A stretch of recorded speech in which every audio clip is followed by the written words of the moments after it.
comes the money. Here we go. Money talk. Here comes the money. Good afternoon, good evening, and good night. Welcome to another episode of Here Comes the Money. Welcome back, Hov. Hovig and Peter Kaleski, Kakushi Dobro, Bonjour, Bonsoir. And this is what we're here to do is, sometimes finance is a different language for some people. Yeah. We're here to translate it back to English. Well done. That's well said. I like that. Yeah. I like that. Before we get started, general advice only. General information. Don't go on implementing the stuff we say or do today. Get some specific advice first. You can always do that by emailing us, calling us at smartmoney@smartmoneygroup.com.au. Jumping straight into it, Pete. Is that enough for a general advice warning, by the way? You good? Off, mate. We don't know your situation out there. You've probably seen the message in the video, below the video, probably everywhere else too. Yep. Obviously, we don't know your situation. So what we speak about may not be applicable. So get some personal advice. Yeah, so while you're out there in the rivers of Babylon, so to speak, in the finance world, trying to chase tax and save tax and pay off the mortgage quicker and look, we've got real clients that have paid off their mortgage in under 10 years. Yeah. I wish that for every single person in Australia, as long as they can implement the strategies that are specific to them and also help them build wealth for their future as well. Because the last thing that we want to see people on the pension, which is unfortunately, what was the Bureau of Statistics?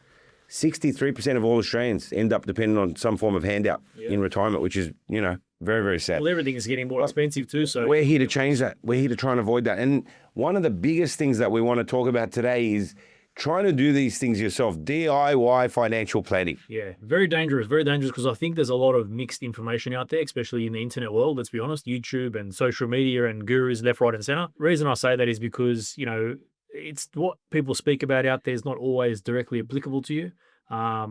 A lot of it is general based, just like today's, obviously. In fact, if you wanted to email us, I'm happy, Pete, today, and I haven't mentioned this to you yet.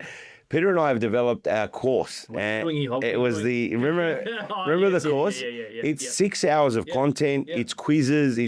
And I can tell you 99% of the people that we gave it to would never see the end of it because it's just like it's a whole course that you need to go through. The right way to sort of, structure and walk through the process of what you should be looking at from start to finish. But knowledge without understanding has severe limitations, Peter. And that's why if you need to get your oil changed, you go to a mechanic, you send your car to the mechanic. If you're sick, you go to the doctor. That's why specialists exist in their fields.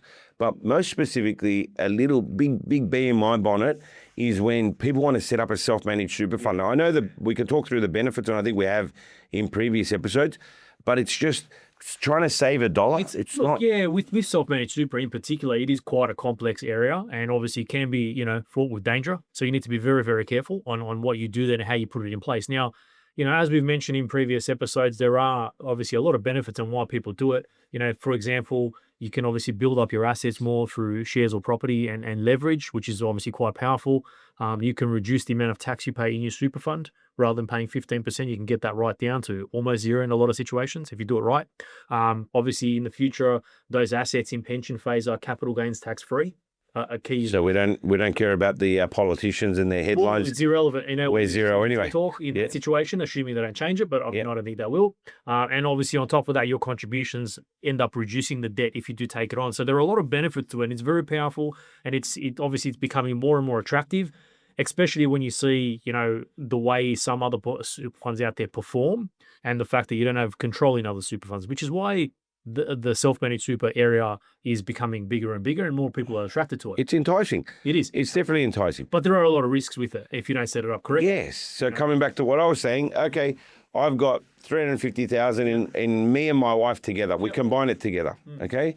Now, I go out, set up a self-managed super fund. I use, and I make up these numbers, $250 as a deposit. I borrow $450. I buy $700,000 property. I put $100,000 in shares and managed funds and ETFs and cash. Make sure I got the right liquidity and it's done correctly. And now, instead of having $350,000 in super, I've suddenly got $800,000. Yeah. So my asset base has increased. Yeah. Therefore, I'm going to do much better. Yep. Why? Because I've got a bigger asset base to begin with. Yeah, you should do better. You're right. If I've set it up correctly, if I've got the right investment vehicle, if I've got the right lender, if I've got the right... So all of these things where people look at, okay. I think the structure is also very important while you're talking about that, because if you don't set up the right structures at the right time, there's even sort of risks of paying stamp duty twice. Yep. So what are we going to do is we're going to walk you through the structure now. Yeah, not the full structure, because I don't want people to go out and start doing it to just be conservative. But essentially, what is a self-managed super fund? Yeah. It's a company. Well, it doesn't have to be a company. It's a trust, which is your self-managed super fund. Self-managed super is just a trust structure. It's a trust, and it's got a trustee. Yeah, correct. Be it a corporate trustee or an individual trustee, there's risk associated. Yeah. So there's definitely advice that needs to be taken off the bat right there. I think the concerning part for us and why we raise this topic and talk about it today is because obviously there are online providers that offer it now for, cheap to $0. But what happens is, it might be $0 to set up your SMSF, but then you've got to pay extra for the company trustee. Should you have individual trustees or a corporate trustee? They don't answer those questions. Well, they can't it's answer not those questions. You have to actually give them the answer. So it's all back on your back. So they will say, we'll set up whatever you want us to, in short, and they will. Yep. The time it becomes your problem when you set up the bear trust, how you set it up, with the stamp duty and the lending side. So that limited recourse borrowing arrangement, right? That top trust company, that's not enough. Yeah. You need another bear trust, not correct. BARE. Yeah. But there's the Superannuation Industry Supervision Act talks about things like acquisition amounts and acquisition levels, loan amounts, limited. All these things need to be ticked. Now, you're trying to go do this yourself. You're hitting all of these blockade, and you came out to save a penny. Well, guess what? You've lost. And that's right. A lot of people do that because they think it's going to end up being cheaper to do it through the online sort of options. But quite often it can end up costing you tens of thousands of dollars or more if you don't do it right. That's the important part here. But even if you do it right and you've got a job that you have every day, it's going to take you months to actually do this. Yeah. Then you get to the point that you've set it up. And the amount of clients I've seen that have a self-managed super fund set up and nothing in it, I'm like, well, what's this for? It's a waste of time. We never got around to it. So I said, okay, well, then we have to go and investigate. Oh, you've done that. Or we basically end up redoing the whole thing anyways. Yeah. But the thing is, for me, a penny save is not a penny earned in this situation. Yeah. So what they do is they go set it up. Now, they go and roll all their money in there. Well, they had insurances and stuff in the other fund. That's another important point. They never went and looked at new insurers. Now they've left uninsured. Yeah, and the risk levels. God forbid something happens to them. Tomorrow, their family, what's going to be left? They've got mortgages, wives, kids. Yeah. All of this sort of stuff needs to be considered. They're the items I think people forget. Maybe it's quite scary. Of setting it all up. Very scary. And forget about those little sort of, important factors that are designed to obviously protect you, protect the family, make sure they're not left in a mess if something goes wrong, which can happen. We've seen it, We've actually seen clients, they've come to us, we'll do it ourselves. Great, feel free. And then all of a sudden, they're 6 months down the track, they still haven't put it in place. Or come crying to Hovig with double stamp duty obligation. That's happened as well. So, basically it goes to the point. You set it up wrong, you can pay the price. Yeah, so... It's scary part. And if you set it up and leave it in cash and doing nothing, you're better off not having it. It's just a waste of time and money. Yeah, you don't only need the right financial advice, you also need the right legal advice at certain points in the time. So what happens is a lot of funders out there will require a financial advisor sign off. Yeah, or some sort of... So sometimes if you've done it yourself, you can't even get that. A lot of funders want financial advice. Yeah. There's a few that you can get with just the legal advice. But anyways, what I'm getting at is if every state in Australia has their own rules. If the bear trust is dated on or before, on or after. Yeah, correct. Do you know, it's so difficult to navigate. Very complex. Yeah. So if you don't have the right team around you, you could end up stuffing that up. So don't try and go and set it up yourself, just like our general advice warning at the start. That's your self-managed super fund, missing out on things like, and that lady that I was talking about cancelled the insurance, now can't get insured because of her age and, medical history or whatever. Medical history and stuff. And it's just, the premiums are through the roof, so it's not even worth taking on. So she's left now uninsured and exposed, unfortunately. Not ideal. And still hasn't implemented it because, so... There's a lot of steps involved. Yeah, That's but what a lot of people don't realise. So she's made the decision now to get our advisors and stuff to put it in play, which is good. Yeah. And not just that, once you set it up, then you've got to go talk to your employers about contributing in the right way, and then not over contributing, and then if you want a salary sacrifice, how much should you do? Yeah. There's also things that people don't realise. Sometimes they go and they've got, and this is why small balances we don't recommend they go into self-managed super funds, because if someone's got 150 grand, Peter, and they're going to put it in, first of all, it's a single asset fund. Correct. It's not, which is not desirable. It's not great. We've seen it being promoted online. Be very mindful. I believe. You could work, you could get lucky, but if you leave yourself with bugger all liquidity because you've used all of your money and something goes wrong. Yeah. Something, hot water system blows up. Whatever. You'll end up paying that out of your pocket. Well, exactly right. You have to somehow get money in there, and you've got to make sure you don't breach contribution caps when you do that. It's a whole sort of thing. So best to get some proper advice. Don't try and set it up with, 150K or something like that. typically we don't really do it unless it's like 300. Well, the other problem is that Income needs to be substantial. Too. yeah, people going with those low, given their age, if they need to access the money, Yeah.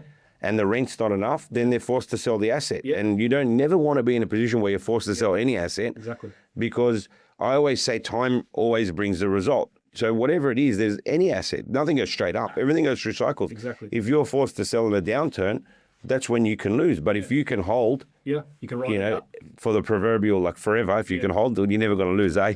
Well, I mean, just on our topic about balance as well, I mean, it's not just about having enough in there. You also need to make sure your income is at the right level because you might have 300 or 400K in super, but if your income's only 50, 60, 80 grand, quite often it doesn't work because sometimes your contributions don't cover the expenses within your fund, which is, accounting fees, repayments, insurance premiums, whatever else is coming out of it.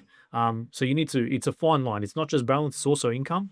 And we do a stack of modeling and projection and I was just going to say, your team, I know you've developed a checklist. Yeah. And I've seen them go through it methodically. Yeah. And the minute they get it on their desk and they're going through the file, I see, our advisors there, we have the meeting and they, as those paraplanners and the admin, they're going through the checklist. And I'm like, it's even blowing my mind how they know what to do, everything in order. Yeah. But I mean, having seen it for 20 years, I'm like, okay, I get it. Yeah. But if I had to do that without that checklist, without the team, you've got a great team sitting behind you with the paraplanners, the admin and the advisors. Without those guys, it's so easy to get it wrong. Or just even do 0.1 and 0.10 before 0.2, and then you end up taking too long to do it and you miss out on opportunities and do it the wrong way. People just wing it and they don't go through that checklist. They just wing it. They just assume it's going to work. And sometimes, again, you can get lucky. It might work. Yeah. But unfortunately, we've seen it too many times where it doesn't work and it ends up costing a lot more money than it should. And you can get yourself in trouble with the ATO and ASIC and, all of that. If it's not done right in a timely manner, if your accounting and auditing isn't done correctly, that's another factor you need to consider. For all of these things, you just need to be mindful of those aspects, just to ensure you don't get yourself in trouble and it actually works for you the way it should and the way it can. Buyer beware. Look, with our experience, I know just by looking at a file, spending, an hour and just talking about it, we can sort of say, yeah, it looks like it's going to work. Let's go to modeling. Or we can just say, no, this is not going to work. Yeah. Just by doing some capacities and, and just saying, no, it's not going to work. Let's not try this. Yeah. Let's go and look at model portfolios. Let's look at. Yeah. I mean, we know why it's such an attractive strategy for people. We know it's obviously clearly, it sounds great and it does work great if it's done right. It's just making sure it is the best thing for you to do. Yes. On the property side, all my background's all numbers, but property is my passion. I had a self-managed fund come and you were there as well. We were looking at it and we found out, given the contribution level and what was there in the fund and everything, the price point that we could achieve for the property was not enough to find one that ticked our boxes with our criteria. And remember, Peter, you said, just wait another year. Yeah, don't do it. So let's wait until we get some more contributions in there. Wait until our purchasing power goes up to a level, because we don't want to go buy a car park. Yeah, no. We want to buy a good performing asset that ticks all the boxes. Yeah. You don't want to just buy something for the hell of buying something. You don't want some shit box that was, these foundations in bleed 12 months or something stupid, or it's a meth lab at one point or some stupid stuff like that. Yeah. It's very messy. Yep. And it's an extreme example, but absolutely. Absolutely. So look, to come back to where I was at, start at the start, get the proper advice, set it in play, do it methodically, and you'll always achieve those outcomes that you set out to achieve. Yeah. But if you want to try and go and, around the corner, save a buck and try and do this and do that, what you're going to do ultimately is end up losing time, which is your most valuable commodity, and risk significant penalties if you've done the wrong way. 100%. But there you go, Peter. That's good. Sums it up. I just wanted to get that out there because that's been on my chest for a while. Yeah, 100%. And I of think course, it's a very important topic. And look, to all the listeners out there, and thanks for everyone's support. What we always like to do, but Peter, we like to share a client win at the end. Have you got a client win specific to super funds, or are you just I do. Because you do a holistic review every year on the client, I do. or not you or any of our advisors, right? Yeah. So when we do that holistic review, what we try and do is take the value of their home out of it, because we call that the net financial asset. Yep. So what we look at is what assets have we assisted or has the client built outside of their home, because ultimately your home's not an income producing asset. Correct. So what have you got, Pete? Have you got a good one? Well, I've got another one here. So Stephen and Ryan. 12 monthly review from last year to this year.